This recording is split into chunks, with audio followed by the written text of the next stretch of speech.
Mm-hmm. Hey boys and girls, Breakthrough Health and Life Coach Glenn Hattem here. I'm here with my coach Tom Terwilleger. We just had a real easy workout. That's facetious if you can't tell. Yeah, in our last video we were talking a little bit about how to embody, for me it was embodying this powerful state, and sure enough, last night was the night I didn't get any sleep and had to come in here, no caffeine. I've been off caffeine for about 10 weeks now, no sugars really, and came in with attitude strong to begin a new routine, which starts off with 100 reps. 100 reps, man. 100 reps, and that was, I think what I pulled most from today's workout. I'll see if I can get it because I'm still out of breath here. I'm drinking my post-workout shake with my nutrition, and sit in the car, and I've actually got this thing mounted up because I can't hold up the phone because my arms are just done. And you actually asked me, you want to put that down somewhere where it can actually hold stable? It was shaking. He was trying to shoot the thing. It was shaking. I'm like, that's not gonna work.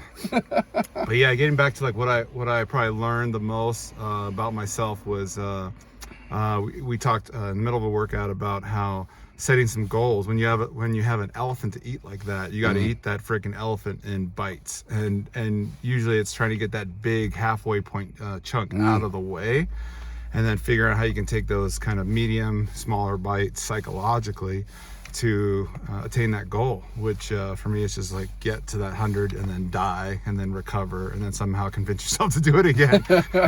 But maybe share a little bit about kind of the science behind what goes on with we were talking a little bit beforehand, the why do we shock and awe the body in this way. There's benefits not just to the physiology but the whole entire system. Absolutely. Yeah, the hundreds are an interesting program because it does so many different things. It shocks the system, which is one of the things that we want to do anyway with our workouts. It doesn't have to be constant all the time, but a couple of sets here and there, a couple of exercises here and there, every workout should be one of those ones that kind of rock your nervous system a little bit, take it to the next level. Not only is it good mentally to know you can break through whatever that perceived plateau was for that given exercise, or that weight, for example, or the number of reps, but also for the nervous system, to shock the nervous system, to invoke a response, you might say, to break us out of our default. The body is so adaptable, and it gets used to it, gets consistent, it finds a default, and that's it. It gets comfortable there. So our job working out is to shock it once in a while. And if you're doing that already, and it's like already part of your routine, your body again gets used to that. So doing a routine where you do hundreds of reps and you do it every other exercise, you might have 3 or 4 exercises for any given body part, and you do 100 reps here, back it down for the next exercise, and then go 100 reps again.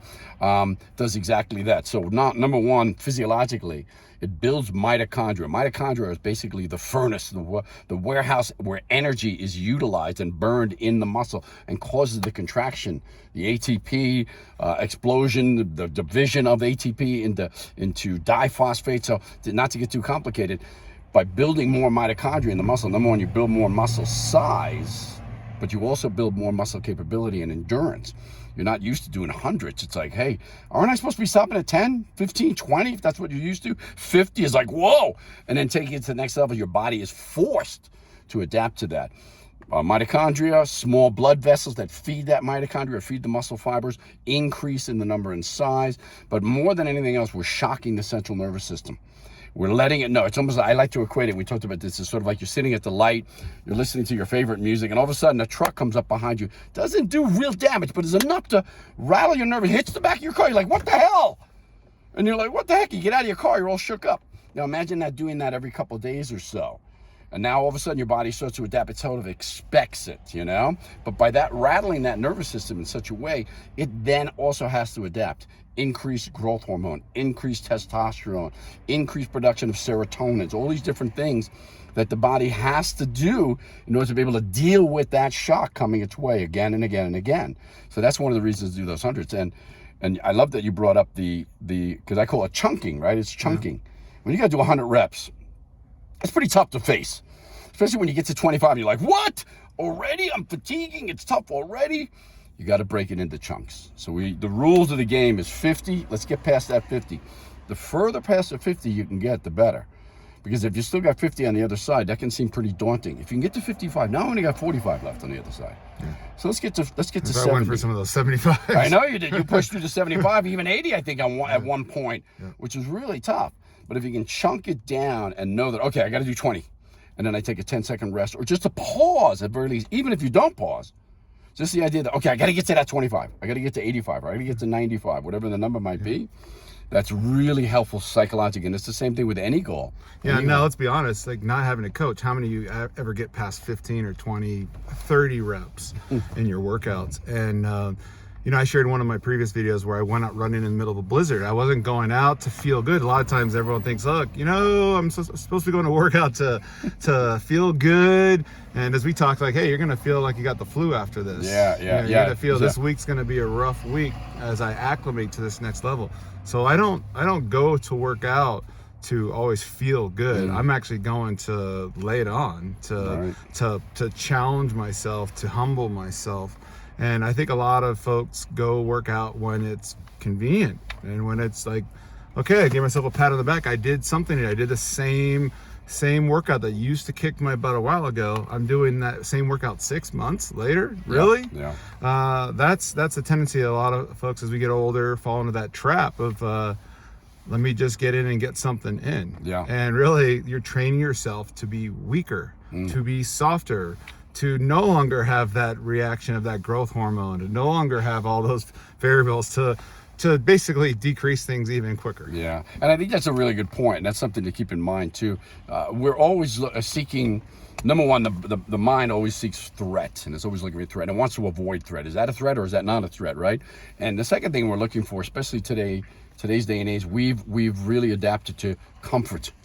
So doing the same routine, hey, for most of us, we think it's enough that I'm getting into the gym and I'm doing the routine, I'm doing my program. Most people I talk to in the gym, or most people that approach me and say, what are you doing for this, or your arms, or whatever it might be, you know, I tell them I'm constantly switching up the routine. Now, constantly doesn't mean every other week, it doesn't mean every day. It does mean once your body adapts, and that could be 6 weeks, could be 8 weeks, could be 12 weeks of full-on adapt. You'll know when your body has adapted to a routine. You start to get comfortable with it, and you're not as nervous going into the gym, like, oh, I got to do this. That's the time to switch it up, because when you get comfortable, your body stops producing results, and you can stop wondering why I'm not growing anymore. I'm not getting leaner anymore. I'm not, getting any stronger. It's because you've been doing the same thing over and over and over. Your body's adapted to it. Yeah, you just got to take that favorite workout that's been so good to you for a while and just put it aside for a bit. You can return to it later, and do something new and run through that cycle again, run through that process of building something where it's this week I'm acclimating to something really challenging. Yeah. But I know I'm going to adjust. Yep. I know it's going to get better. And unfortunately, once it gets better and it starts feeling good, there's going to be a threshold where it's time to put it aside and absolutely switch things up. And if you get bored with the routine, you know that your body is pretty much adapted. It's gotten bored too. And you mentioned real quick, this you should tell but everyone, it's like when you get a new routine that really shocks the nervous system, as we were talking about it, and not every routine will shock the nervous system like hundreds does. Right. But what's going to happen is you're going to get what I call the hundreds flu. So you might feel a little bit like, I'm a little under the weather for a week. You might even feel a little bit like, I feel like I got a fever, Don't jump to the gun. Don't think it's COVID right out of the gate. It's probably just the intensity and your nervous system adapting in the ability to be able to do this the next time. So no fear. It'll pass. Yeah, you're just updating your software. You're updating and you're going to acclimate. But if you're not experiencing this at all in your workouts, there's a question to ask yourself. Yeah. Are my workouts effective? I mean, even further, is your nutrition pre and post workout effective? Are all the things you're doing effective? I think in our society we spend a lot of time trying to lessen our toxicity. But what about if we replace things that were toxic, whether it's people or food source, non-foods, with things that actually give us optimal performance?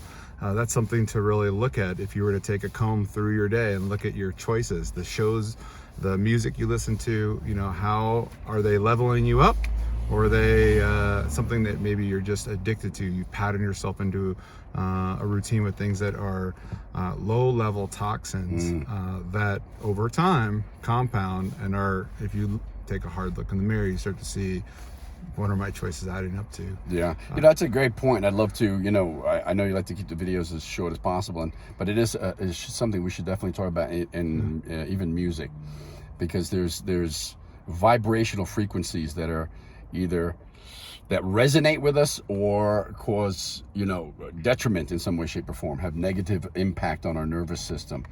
And just as a quick sideboard, just some rap music, it's so angry and harsh, and even heavy metal, the real heavy stuff. It's not, it might be, hey, I'm getting jazzed up for the workout, but the truth is that can be toxic on you as well as anything else. This is why they say classical, whether you like classical or not, it has that soothing effect. It has an effect that actually expands us rather than contracts us along the way. It's not a toxin. It's actually, you might call it it's sort of like it's a help in our growth. Well, let's go more into that next time. Yep. I think that's a great subject. We can go pretty deep into that one as well. Thanks for tuning in. Thank you, Tom. Appreciate you. Always, brother. And hope you enjoyed. Bye.